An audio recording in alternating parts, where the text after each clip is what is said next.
반갑습니다. 김대한입니다. 오늘은 우리가 중복조합의 대표 기출 문제들을 좀 몇 개 같이 풀어볼 건데, 우리가 어찌됐든 앞부분에서 중복조합으로 풀 수 있는 방정식과 부등식을 어떻게 일반조합으로 풀 수 있는지에 대해서는 제가 충분히 설명을 했던 것 같고, 오늘은 문제 풀이에 초점을 맞춰서 여러분들하고 같이 한번 문제를 풀어볼게요.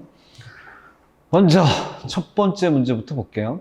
첫 번째 문제는 주사위 던져서 나온 눈의 수가 ABC인데 더해서 14를 만족하는 순서쌍의 개수를 구하는 게 문제인데, 사실 이게 다 나열하다 보면 결국 답은 찾을 것 같은데, 즉 다 나열하라는 얘기가 무슨 말이냐면, 실제 주사위를 던졌을 때 나올 수 있는 눈의 수의 맥시멈이 6이잖아요. 그러니까 ABC란 이런 수들이 7이나 8 이런 것들을 못 가지니까, 사실 대부분의 학생들이 주사위 던져서 나오는 눈의 수를 3개 더해서 14가 되는 케이스를 다 찾아서 풀 것 같아요.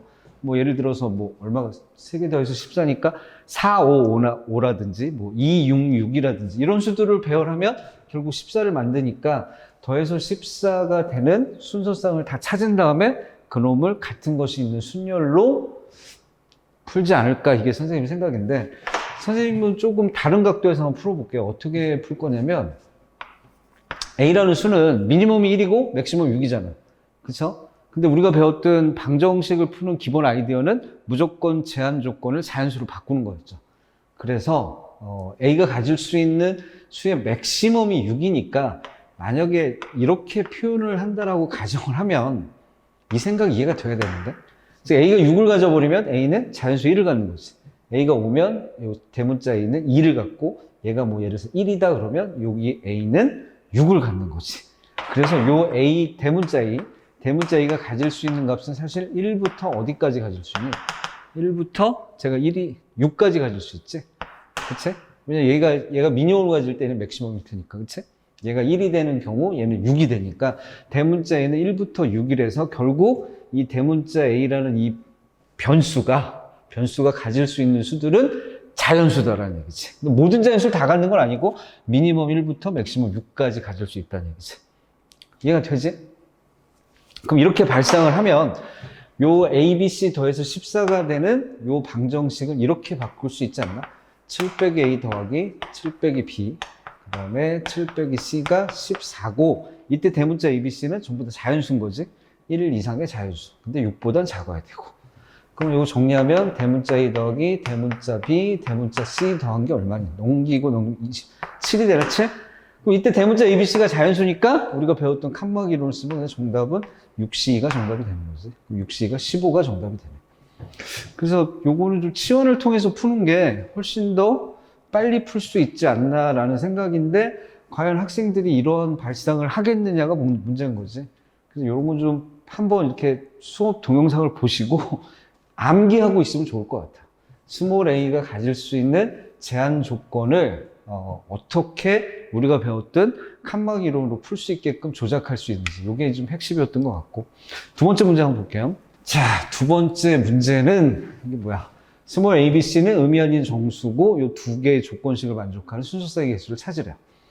두 번째 조건식부터 좀 처리를 하시는 게 맞는 것 같은데, 여기 2의 A승이랑 4의 B승인데 4는 밑수를 2로 바꿀 수 있으니까 밑수를 2로 바꾸면 2의 A승 곱하기 2의 2B승, 요 놈이 8의 배수인데, 지수법칙 쓰면 얘는 당연히 A 더하기 2B고, 그래서 결론은 요 스몰 a 더하기 2B 값, 요 값이 3 이상이면 무조건 8의 배수가 되지 않나? 그치? 얘가 3이면 8이니까 8의 배수고, 얘가 4면 16이니까 당연히 8의 배수고. 그래서 결론은 스몰 a 더하기 2B가 3 이상입니다. 이게 이제 결론이 되는 것 같고, 조건이 두 개니까 가하고 나를 같이 생각을 해주셔야 돼요. 먼저 가는 스몰 ABC가 가질 수 있는 값이 의미 아닌 정수, 줄여서 우리가 음화적이라고 얘기를 하는데, 어찌됐든 0 이상이니까 자연수 조건을 만들기 위해서 1씩을 더하는 생각이 좋죠. 그쵸? 노란색을 하죠. 1씩을 더하면 얘가 얼마로 바뀌니? 7이 10으로 바뀌고, 칸막 이론 쓰면 9C2 풀면 36가지. 저 36가지 중에서 이 조건을 만족하는 놈만 우리가 찾는 정답이 되는 거지. 그치? 저 36가지 중에 이 조건을 만족하는 순서쌍이 많겠니? 아니면 이 조건을 만족하지 않는 순서쌍이 많겠니? 그리고 조금만 생각해보면 당연히 이 조건을 만족하는 순서쌍이 훨씬 많지 않나? 그치? 그래서 이때 좀 좋은 생각은 이렇게 풀어주는 게 좋을 것 같아. 전체 36가지 중에서 이 조건을 만족하지 않는 경우는 당연히 A 더하기 2B가 3보다 작은 경우겠지. 크거나 같으니까 반대로 생각해서 3보다 작은 경우를 빼주면 정답일 것 같고, 이때 스몰 a랑 스몰 b는 의미 아닌 정수라고 해서 0부터 가질 수 있는 거잖아. 그치? 그래서 몇 가지가 있지만 카운팅만 하면 되실 것 같은데, 예를 들어서 0, 0은 당연히 되는 거고, 그 다음에 0, 1도 되고, 0, 2는 안 되고, 그럼 이제 1, 0도 되고, 또 뭐도 되니? 2형도 되나? 2형? 2형. 그래서 요 부등식을 만족하는 그 순서쌍의 개수가 4쌍이니까 정답은 36에서 4쌍을 빼서 32쌍. 이렇게 풀면 가장 잘 푼 거지 뭐. 이건 뭐 우리나라에서 수학을 제일 잘 푸는 놈이 풀어도 이렇게 푸는 게 가장 간단할 것 같아요. 그래서 이건 뭐 어렵지 않고. 자, 이제 3번 보겠습니다. 3번은 문제가 왜 이렇게 길어? 3번은 문제 종류가 이렇습니다. 문제 종류가 아니고 문제 내용이 이렇습니다. 원판이 3개씩 총 18개가 있대. 그러니까 이 말은 뭐냐면 제일 작은 원판도 3개 있고 제일 큰 원판도 3개 있고 종류는 당연히 6종류가 있는 거지. 그러니까 6종류의 원판이 각각 종류별로 3개씩이 있어서 총 18개가 있고 그 중에서 3개를 선택을 하래요.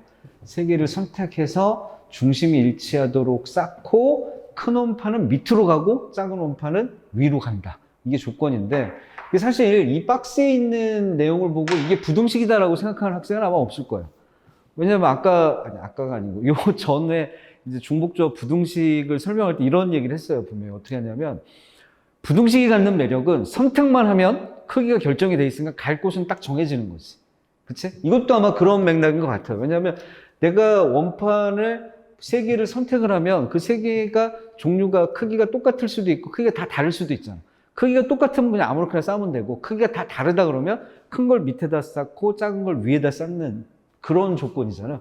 그래서 이 박스 안에 있는 조건식은 너희는 그런 생각 안 하겠지만 사실은 부등식인 거야. 크기가 결정이 돼 있고 선택을 하면 쌓는 방법은 한 가지, 쌓는 방법은 정해진다라는 얘기는 부등식하고 똑같은 맥락이지, 그치? 그러면 어떻게 풀 거냐면 풀이 방법은 뭐 중복조합 H를 써서 풀 수도 있지만 우리는 H를 가급적 안 쓰고 풀 거니까 이렇게 한번 생각을 해볼게요. 제일 작은 원판 있잖아. 제일 작은 원판을 내가 사실 선택할 수도 있고 선택 안 할 수도 있잖아. 그럼 내가 제일 작은 원판을 선택한 개수를 R1이라고 해볼게요. R1. 그 다음 두 번째로 작은 원판 내가 선택할 수도 있고 선택 안 할 수도 있고.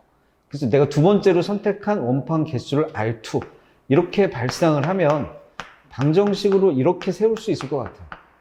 R5, R6 이거 더해서 내가 총 3개를 선택을 하는 거고 3개가 선택이 되면 쌓는 방법은 한 가지 방법밖에 없으니까 그냥 쌓기만 하면 되는 거지. 그래서 결국 저 문제는 그냥 선택만 하면 끝나는 문제인 거지. 그래서 내가 다시 설명을 하면 내가 선택한 가장 작은 원판 개수를 R1이라고 하는 거야. 두 번째로 작은 원판을 선택한 개수. 그러니까 이 칠판에 적혀져 있는 문자들은 내가 선택한 개수라고 생각을 하시면 돼요. 그럼 이때 제한 조건이 내가 제일 작은 원판을 선택할 수도 있고 선택 안 할 수도 있으니까 0보다 크거나 같은 거지. 0이면 당연히 선택 안 한 거고 1이면 한 개 선택한 거고 R2도 마찬가지고 이렇게. 그러니까 조건 값이 다 똑같은 거지. 다 0 이상의 정수가 되는 거지. 그치? 그러면 이걸 우리가 배웠던 칸막 이론을 쓰려면 뭐 뻔한 거지. 다 0 이상이니까 1씩을 더해주면 되니까 1씩을 더하면 총 6이 더해지니까 여기가 9가 되고 그러면 우리가 배운 대로 칸막 이론 쓰면 8C5 정답은 8C3이 정답이 되겠지. 그치? 그래서 이 문제는 사실 어떻게 푸는지가 관건인데 선생님 생각을 좀 첨삭을 하면 저 박스 안에 주어진 저 조건식은 반드시 부등식으로 이해하는 게 옳다는 얘기야. 부등식으로 이해한다는 얘기가 어떤 얘기냐면 내가 선택을 하면 배열은 저절로 이루어진다. 이렇게 이해하시면 될 것 같아요. 그치? 이해가 되리라고 봐. 4번 보겠습니다. 4번. 4번이 유명한 문제네. 2014학년도 6월 평가 문제인데 이게 왜 유명하냐면 문제가 어려워서 유명한 게 아니고 난독증이 있어서 무슨 말인지를 버부적거리는 학생들이 많았던 것 같은데 일단 첫 번째 줄하고 두 번째 줄까지만 딱 읽어보면 첫 번째 줄은 이런 얘기가 나와 있어. 고구마, 새우, 불고기 피자 중에서 M개를 주문하는 경우가 36이래. 그럼 선생님 질문을 해볼게. 다시 잘 읽어보세요. 고구마 피자, 새우 피자, 불고기 피자 중에서 M개를 주문하는 경우의 수가 36이래. 그럼 저 말 안에는 꼭 고구마 피자를 선택해야 된다라는 단서 조항이 없지.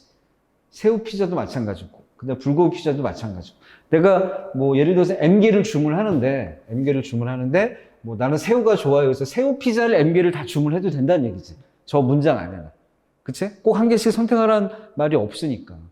그래서 첫 번째 줄과 두 번째 줄에 나와 있는 이 조건식을 수식으로 세우면 이렇게 세우는 게 제일 좋을 것 같아요. 뭐냐면 내가 선택한 고구마 피자 개수가 있을 거 아니야. 그 개수를 X라고 놓고 내가 선택한 새우 피자의 개수를 Y, 내가 선택한 불고기 피자 개수를 Z라고 놓으면 이거 다 더해서 M이 되는 거고 이때 각각의 문자들은 0 이상의 정수가 되는 거지. 그치? 내가 고구마 피자 선택 안 해도 되잖아. 마찬가지로 새우 피자도 선택 안 해도 되고 불고기 피자 선택 안 해도 되니까. 그치? 그러니까 요 문자들이 갖는 제한 조건은 0 이상이라서 우리가 자연수 조건을 만들어 주려면 1씩을 더해 주면 되니까 얘가 M 더하기 3. 그럼 칸막 이론 쓰면 M 더하기 2C 2가 되고 요 놈이 얼마라는 얘기야? 36이라는 얘기지. 자, 요거를 푸는데 문자로 푸는 놈은 없겠지, 그치? 몇 C가 36인지 이거는 뭐 수학 공부 한 달만 해도 충분히 그냥 암산 되는 거 아닌가? 9C가 36이잖아. 그치? 9C. 즉, 요 놈이 9가 돼야 되니까 우리가 찾는 정답 M은 7이 정답이 되는 거지. 7. 그 다음 두 번째, 세 번째 줄을 넘어가시면 두 번째 줄에서 이렇게 물어봤어요. 고구마, 새우, 불고기 피자를 적어도 하나씩 포함하래. 그럼 적어도 하나씩 포함하라는 얘기는 꼭 한 개 이상은 선택하라는 얘기잖아. 그치? 꼭 한 개 이상씩 선택을 해서 M을 어차피 구했으니까 7개를 주문하는 경우의 수를 구하서 이게 문제니까 똑같이 발상하면 될 것 같아요. 고구마, 새우, 불고기 피자 각각 선택한 개수를 미지수로 설정하시고 이거 다 더해서 7개고 제한 조건들은 전부 다 자연수가 되는 거지. 자연수가 되니까 바로 뭐 칸막이로 쓰면 6C2에서 정답은 6C, 15가 정답이 되나? 2번이 정답이 되겠지. 그치? 그러니까 이 문제는 난독증만 없으면 풀 수 있는데 난독증이 있으면 좀 버부적거릴 수 있는 문제인 것 같아요. 그래서 이런 것들은 뭐 그냥 뭐냐면 문장을 잘 읽는 게 핵심이지. 문장. 특히 확통이 그런 거 아닌가? 확통은 기하나 뭐 미적에 비해서 수식이 복잡한 게 아니고 문장이 좀 복잡하게 좀 주어지는 경우가 있잖아. 그럼 그 문장을 정확하게 해석하는 능력이 있어야 수식을 세울 거 아니야. 그래야 문제도 풀 수 있는 거고. 5번을 보겠습니다. 5번은 부등식인데, 부등식 우리 배웠죠? 등호를 없애는 게 핵심이니까, 요건 그냥 부등식이 하나밖에 없는데, 자, 우리 목적이 되는 이 부등식 여기까지죠. D까지. 그치? 그럼 등호가 몇 개 있냐면, 하나, 둘, 세 개 있잖아. 그럼 등호 3개를 빼고, 오른쪽에 3을 더하면 되니까 얘가 13. 이렇게, 그치? 그럼 3부터 13까지는 총 몇 개의 수가 있니? 설마 또 10개의 수가 있다라고 하지 마세요. 총 11개의 수가 있으니까 11개의 수 중에서 4개를 골라주면 그냥 정답이 되는 거죠. 그치? 이거 우리가 부등식 이론에서 정리를 해줬지, 선생님이. 이렇게 등호가 있는 부등식은 일반적으로 푸는 아이디어가 등호를 빼야 돼요. 등호를 뺄 수 있는 아이디어는 등호 빼고 오른쪽에다 1씩을 더하면 여기 등호 빼면 여기 1 더하고 1 더하고 1 더하고 1 더하면 얘가 11로 바뀌고 마찬가지 방법 여기 등호 빼면 여기가 12, 여기 등호 빼면 13으로 바뀔 테니까 정답은 3부터 13까지에 있는 총 11개의 자연수 중에서 4개를 선택하면 그냥 부등식이니까 뭐냐면 갈 곳은 딱 정해지는 거지. 그치? 정답은 11C4. 이거는 좀 쉽게 풀 수 있었던 것 같고. 이거는 수능 문제네. 2015년도면 옛날 수능 문제인데, 일단 조건이 2개가 있습니다. 먼저 첫 번째 조건은 A, B, C는 홀수래요. 그럼 3개의 수를 곱해서 홀수니까 A, B, C 자체는 전부 다 홀수여야 되는 거지? 설마 그걸 모를까? 아니, 3개의 수를 곱해서 홀수가 나왔는데 짝수가 껴있으면 곱하면 다 짝수 되잖아. 그러니까 여기 적혀있는 A, B, C는 전부 다 홀수여야 되고 그 홀수들 사이에서는 크기가 결정이 돼 있는 거지. 그치? 근데 여기 조건 나 있잖아. 조건 나를 이렇게 생각해도 되나? 어찌됐든 A, B, C는 자연수고 20이고 A가 가질 수 있는 미니멈 1이니까 이렇게 써도 상관없잖아. 그치? 이렇게 써도 되는데 이걸 이제 어떻게 판단할 거냐면 A, B, C는 어차피 홀수잖아. 그치? A, B, C는 홀수면 1부터 20 사이 안에 있는 홀수가 총 몇 개가 있는지 판단할 수 있나? 1부터 20 사이, 그러니까 20 이하, 1 이상 20 이하의 수 중에서 홀수 개수는 10개죠, 10개. 그치? 그 10개, 여기도 이렇게 다 적어. 1, 3, 5, 7, 9, 11, 13, 15, 17, 19, 10개의 홀수잖아. 자, 10개의 홀수 중에서 일단 3개를 선택하면 되는데, 뭐 중복적으로 쓰는 게 더 편하기도 하겠다. 같으니까. 근데 이제 이렇게 생각을 해보자고. 어떻게 생각하냐면, 이 10개의 홀수에다가 넘버링을 하는 거야. 어차피 이 새끼는 1은 첫 번째 홀수고 1에다 넘버링하고 3은 두 번째 홀수니까 2, 5는 세 번째 홀수니까 3 이런 아이디어를 좀 가져보자고. 그럼 19는 10번째 홀수니까 10에다 넘버링을 하는 거야. 그치? 이 아이디어가 어려운 아이디어는 아니잖아. 그치? 그럼 이 부등식이 바뀝니다. 어떻게 바뀌냐면 A, B, C는 가질 수 있는 숫자는 첫 번째 홀수부터 10번째 홀수까지만 가질 수 있다. 이렇게 바꿀 수 있는 거지. 아니, 선생님, 왜 그렇게 푸세요? 중복적으로 풀면 쉬운데. 아니, 우리는, 중복조합의 H를 가급적 사용하지 않고 일반조합으로 푸는 걸 지금 연습을 하기 때문에 이렇게 하는데, 그럼 이렇게 풀면 끝난 거잖아. 여기 등호가 2개 있으니까 여기가 12로 바뀌고, 그럼 내가 푸는 정답은 얼마니? 12개의 수 중에서 3개 골라주면 그냥 끝인 거지. 그치? 그래서 정답은 12C3. 이렇게. 이 아이디어가 어렵지 않잖아. 그치? 그치? 원래 1부터 20 사이 안에 있는 홀수는 총 10개. 근데 그 10개 홀수 쭉 나열해놓고 머릿속으로 이런 생각하는 거야. 첫 번째 홀수 1은 1에다 넘버링을 해주고, 두 번째 홀수 3은 2, 5는 3. 이렇게 생각하면 19는 10에 대응할 거 아니야. 그러니까 함수로 생각하는 거지. 그럼 여기 왼쪽이 첫 번째 홀수고, 여기 오른쪽이 10번째 홀수. 중간에 등호가 있어서 같아도 된다. 그럼 등호 2개 있으니까 등호 2개 빼고 12. 그래서 정답은 12C3 이렇게. 이런 생각이 우리 여러분들의 사고력을 좀 뭐랄까 확 폭증할 수 있는 아이디어인 것 같아. 그냥 심플하게 H를 써도 풀 수는 있지만 그냥 H를 쓰는 것보다는 일반적으로도 풀 수 있다라는 사실을 좀 기억해 두시면 되고. 7번은 또 뭐야? 7번은 이것도 비슷하네. 왜냐면 자연수의 순서쌍인데 ABC 합이 짝수래요. 그럼 세 개의 수를 더해서 짝수가 되는 케이스는 어떤 케이스가 있니? 제일 처음에 짝짝짝이면 되지 않나? 그치? 짝짝짝. 그리고 두 번째 조건식 있잖아. ABC가 15 이하의 자연수다 그러면 15 이하의 자연수 중에 짝수가 몇 개인지. 그러니까 이분 넘버가 몇 개 있냐면 8개가 있겠지? 그치? 그리고 아드 넘버가 몇 개 있냐면 이게 7개가 있는 거지. 그치? 그러니까 짝수가 8개, 홀수가 7개. 근데 우리가 이제 3개 더해서 짝수를 만들어야 되니까 첫 번째 케이스는 다 짝수인 경우 짝짝짝 이렇게 놓으면 다 더하면 당연히 짝수니까. 근데 짝수가 8개밖에 없다고 그랬으니까 이 부등식을 이렇게 생각해도 되지 않을까? 어찌됐든 얘네들은 다 짝수인데 짝수가 8개밖에 없으니 A가 가질 수 있는 최초의 짝수는 첫 번째 짝수. C가 가질 수 있는 맥시멈은 8번째 짝수까지 가질 수 있는 거지. 그치? 에이. 이거 어렵게 가르치는 게 절대 아니야. 오히려 이런 발상을 하는 게 훨씬 더 좋다는 얘기야. 그럼 여기 등호가 2개가 있으니까 여기 8이 10으로 바뀌고, 그럼 정답은 10C3. 이렇게. 이게 되지? 짝수인 경우야. 두 번째는 3개 더해서 짝수가 돼야 되니까 이번에 또 어떤 경우도 있니? 홀수가 몇 개야? 홀수가 2개. 짝수가 하나면 되네. 그치? 홀수 2개, 짝수 하나. 그치? 홀수 2개, 짝수 하나. 그러면 요건 좀 이렇게 한번 풀어볼게요. 자, 홀수 2개, 짝수 하나를 더해서 짝수가 되니까 일단 짝수 무조건 하나 선택을 해야 되잖아. 그럼 짝수가 8개밖에 없으니까 8개 중에 하나의 짝수를 고르세요. 그치? 8개 짝수 중에 하나를 고르시고, 그 다음에 또 필요한 작업이 뭐냐면 홀수 7개 중에서 2개를 선택하는데 2개, 여기 등호가 다 들어가 있잖아. 그치? 그 2개의 홀수는 똑같아도 상관없는 거지. 처음으로 H 한 번만 쓰자. 자, 7H2. 이렇게. 홀수 7개 중에서 똑같은 홀수 2개를 골라도 된다. 이런 얘기지. 그러면 생각을 해봐. 이제. 여기 짝수 8개 중에서 하나 고르고 여기 홀수 7개 중에서 2개를 고르다 보면 순서는 저절로 맞춰지지 않니? 이 부등식이? 그치? 선생님 계속 똑같은 얘기 하지만 부등식이 갖는 가장 큰 매력은 내가 일단 선택만 하면 그 선택돼서 갈 곳이 다 정해지잖아. 뭐 예를 들면 이런 거지. 내가 짝수 8개인데 10을 골랐어. 홀수 2개를 골라라 그랬더니 5하고 9를 골랐어. 그러면 자동적으로 제일 작은 5는 A에 대응할 수밖에 없지.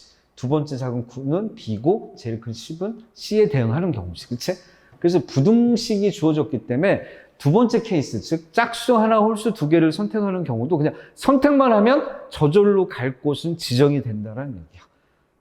그래서 선생님 생각에는 1번은 뭐 짝수로 이루어진 조합, 짝수 세 개를 더해서 짝수가 되는 조합, 요거보다는 요 두 번째 풀이 있지. 두 번째 풀이는 뭐냐면 짝수 하나, 홀수 두 개를 골라주면 요 부등식이 있기 때문에 A, B, C에 대응하는 숫자들은 저절로 맞춰진다 이거지.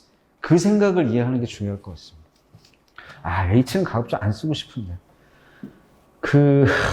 H에 대해서 여러분들이 필요하다고 그러면 강의를 한번 해줄 건데, 이 H는 사실 호모지니어스의 약자긴 한데, 사실 여러분들이 알고 있는 중복조합의 본래 취지하고는 좀 다릅니다. 내가 강의할 거는.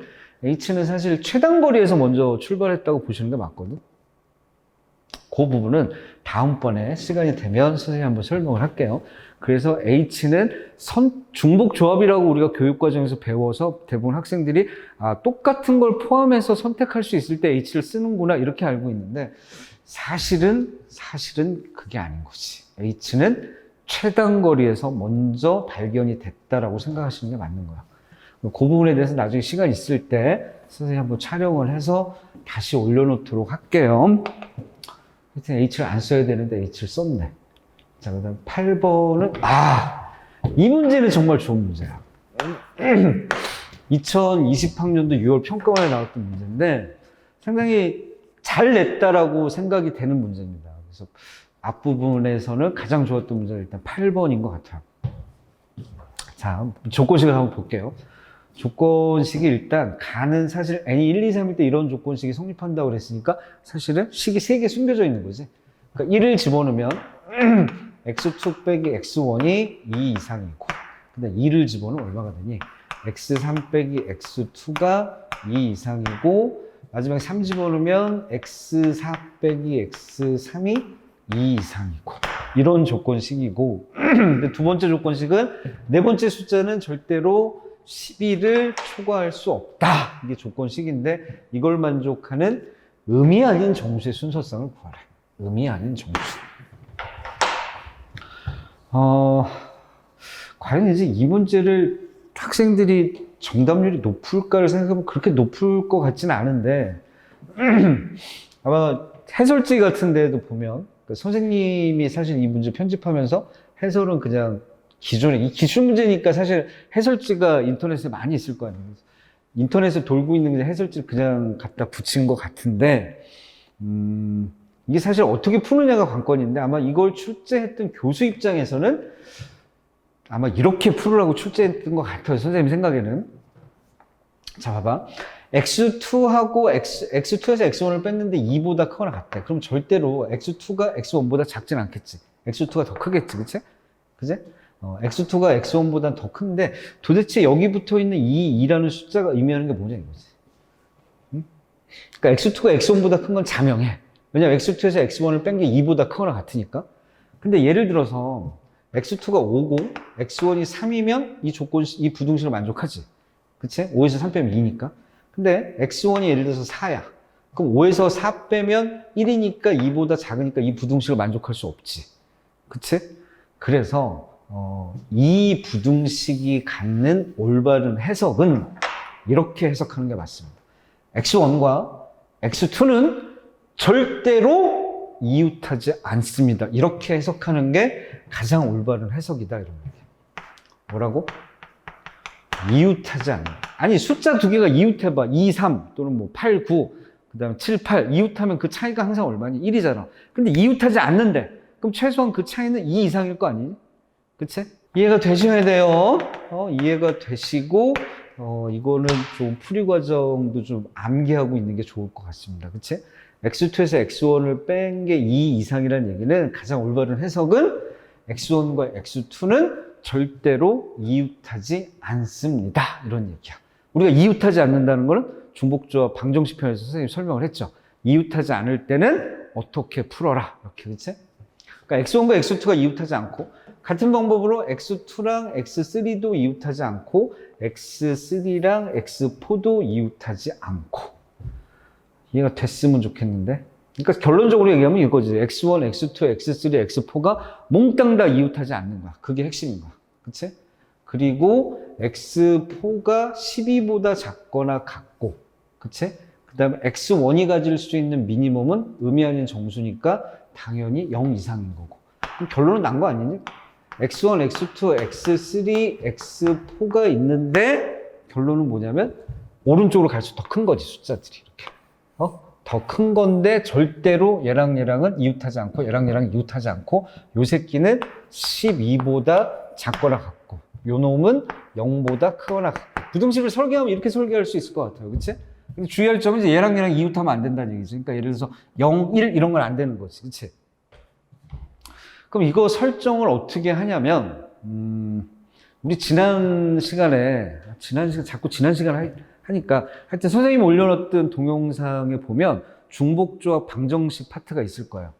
그 파트 내용을 보면 선생님이 설명했던 것 중에 이런 이론이 있었을 거예요. 어떤 이론이냐면 뭐 예를 들어서 하나, 둘, 셋, 넷, 다, 일곱, 여덟, 아홉, 10개의 자리가 있는데 여기 3명이 앉을 때 3명이 이웃하지 않게 앉는 경우의 수를 어떻게 빨리 구할 거냐. 그럼 이제 그 부분 동영상을 보면 이런 얘기가 있거든. 3명이 이웃하지 않게 앉히려면 나한테 있어서 빈 곳, 그러니까 빈 네모 2개가 3명을 항상 떨어뜨려 놓을 수 있는 막강한 도구. 그래서 그 도구를 수학에서 와일드 카드라고 불렀잖아. 그치? 이걸 어떻게 해야 돼? 여기 또 설명할 수는 없잖아. 그 동영상 편을 찾아서 보세요. 그러면 결론적으로 이 4개의 문자가 이웃하지 않으니까 그러니까 이렇게 생각을 해보자. 오늘 처음 듣는 학생이 있을 수 있으니까 이걸 사람이라고 해볼게. 사람. A, B, C, D 사람이 있는데 이 4명이 서로 이웃하지 않는 거지. 얘랑 이웃하지 않고 얘랑 이웃하지 않고 얘랑 이웃하지 않고. 그치? 그러려면 나한테 이 네 놈을 항상 떨어뜨려 놓을 수 있는 건 사실 이 빈칸의 네모 3개만 있으면 항상 떨어뜨려 놓을 수 있지 않니? 그치? 그렇대요. 근데 이제 이거 어떻게 설명해야 돼? 씨부랄 거 이거. x1이 가질 수 있는 미니멈 0이고 x4가 12니까 이렇게 생각을 하자. 이게 좀 10개 그려놨잖아. 이거를 네모칸을 이렇게 13개를 그려놨다고 쳐봐. 응? 네모칸을 몇 개를 그려놨다고? 13개. 왜 13개냐면 선생님 12인데요? 왜 13개? 아니 x1이 0도 가질 수 있잖아. 그러니까 여기 0의 위치, 1의 위치, 2의 위치 이렇게 생각하는 거야. 0, 1, 2, 3, 4 이렇게. 그리고 부등식이 있으니까 나는 선택만 하면 그냥 배열은 그냥 한 방에 되는 거잖아. 제일 작은 위치에 가서 x1이 않고 이웃하지 않게. 그러니까 예를 들어서 이런 얘기지. x1이 여기 앉았어. 그럼 x2는 당연히 여기 이웃하지 않으니까 여기는 못 앉잖아. 그럼 여기 앉거나. 그럼 x2가 여기 앉으면 x3는 뭐 이웃하지만 않으면 되니까 이쪽 다 되고. x3 이렇게 되고. x4는 뭐 이렇게 되면 일단 주어진 조건을 다 만족하는 거 아니니? 그치? 그러니까 여기 이 네모칸을 자리라고 생각하시고 이 자리에 이렇게 넘버링이 돼 있다고 생각을 하세요. 이렇게. 0, 1, 2, 3, 4, 5, 6, 7, 8, 9, 10, 11, 12 이렇게 생각하면 되잖아. 그치? 그럼 왜 네모칸이 13개가 필요한지는 자명하게 이해가 되지. 그치? 근데 4개의 숫자 x1, x2, x3, x4가 이웃하지 않아야 되니까 여기 이 13개의 네모 중에서 몇 개를 빼야 되니? 3개를 빼면 되지. 그럼 13개 중에서 3개를 빼면 10개가 남고 그 중에서 4개의 위치를 잡아서 선택만 해주면 부등식이 있기 때문에 갈 곳이 딱 정해진다는 얘기지. 그치? 그래서 이 문제의 정답은 10C4가 정답이야. 10C4. 이렇게 푸는 학생은 전국에 한 명도 없어요. 내가 보장해. 이렇게 푸는 사람도 없거니와 이렇게 가르치는 수학 선생님들도 아마 없을 것 같아요. 그치? 근데 이웃하지 않는다라는 표현이 사실 수능에서 자주 등장하는 표현 중에 하나예요. 평가원 교수들이 제일 좋아하긴 하는데 이웃하지 않는다라는 그 말을 수식으로는 이렇게 표현할 수도 있다는 얘기지. 두 수의 차이가 2 이상이다. 이렇게 표현한다는 말은 이웃하지 않고 이웃하지 않는다라는 표현을 해석할 수 있는 막강한 동호는 와일드카드라고 내가 얘기를 했지. 그 와일드카드가 뭔지는 다른 동영상편을 찾아서 보시면 돼요. 그래서 이건 이렇게 풀어주는 게 가장 좋을 것 같아요. 응? 이렇게. 이제 몇 개 풀었니? 8개? 요게 아마 12개가 있을 것 같은데, 요거 12개가 있고, 요 뒤에 이제 부등식 문제가 한 11개가 정도가 더 있는 것 같은데, 오늘은 여기까지만 하겠습니다. 여기까지 하고, 9번부터는 또 다음 시간에, 선생님이 시간 있을 때 그때 또 찍어서 올리도록 하겠습니다. 근데 1번부터 8번까지 중에서 8번 문제가 가장 좋았던 문제인 것 같아요. 특히 요 부등식을 어떻게 해석할지가 관건인 것 같아요. 꼭 이웃하지 않는다라는 동영상을 찍어 놓은 영상을 찾아서 꼭 보세요. 그래야 얘가 원활하게 이해가 돼. 응? 오늘은 여기까지만 하겠습니다.